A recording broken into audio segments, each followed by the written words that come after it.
Thank you, Honorable Deputy Chair.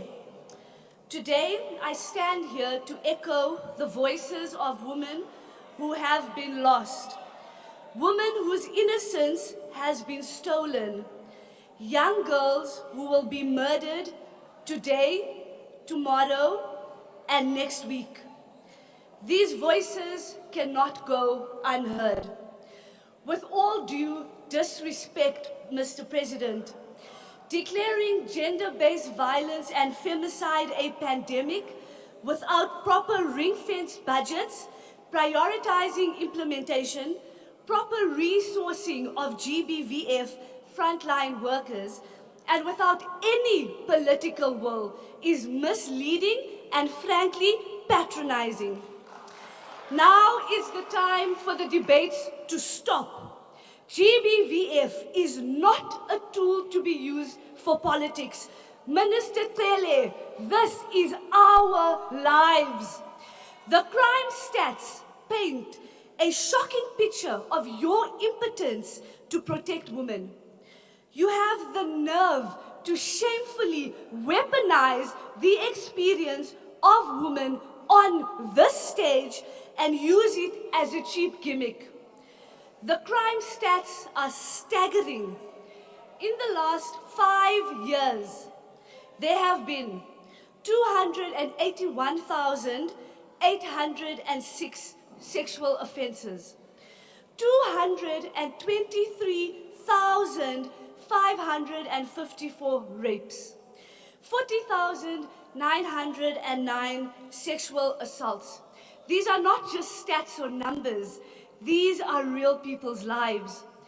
I want you to think long and hard about this, Minister, lucky to be raped once. It's estimated that only 4% of rapes are reported. So the number of people raped since 2017 up until 2022 could be as high as 5.5 million. Take a moment, Mr. President, let that sink in. The National Strategic Plan is meant to combat this. We must interrogate the progress of the NSP and ensure its implementation before it becomes a dusty file on a shelf in an office. The work civil society has put into the NSP cannot be wasted. There is still no GBVF. Let's start there. What is your intervention, Mr. President? Why didn't you tell us what is happening there? Instead, we have a secretariat that is getting paid cash money but is not meeting targets. Is that what you call the fight against GBVF? Because to me, it's pretty weak. Let's talk facts.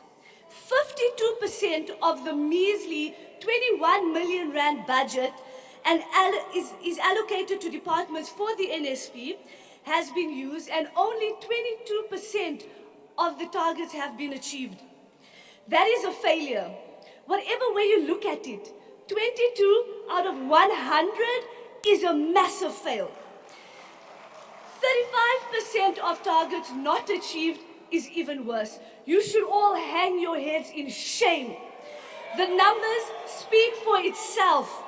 What this means, in simple terms, is that the fight against GBVF is failing. The lack of progress lays at the feet of the ANC government, and we as South Africans must take it upon ourselves and fire them at the polls. Mr. President, you focused on load shedding, but you failed to consider and address its effects on GBVF. Like everything in society, gender-based violence and its interventions will be impacted by the energy crisis. In a country that already hates women, being in total darkness so often poses so many risks to our direct safety.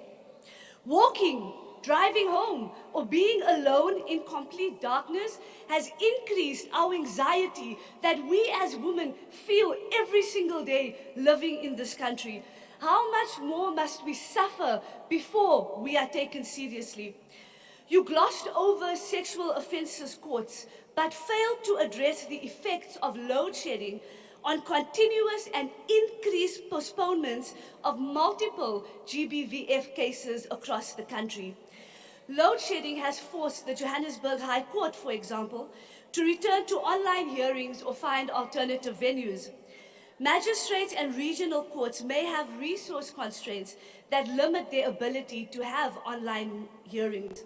The continuous postponement of cases causes major second-degree trauma to the victims, which in many cases the perpetrator is out on bail. Mr. President, resilience won't save us. Only bold action will. Being resilient cannot be the start and the end of women in this country. Tomorrow, in your rebuttal, Mr. President, to choose action over resilience, I thank you.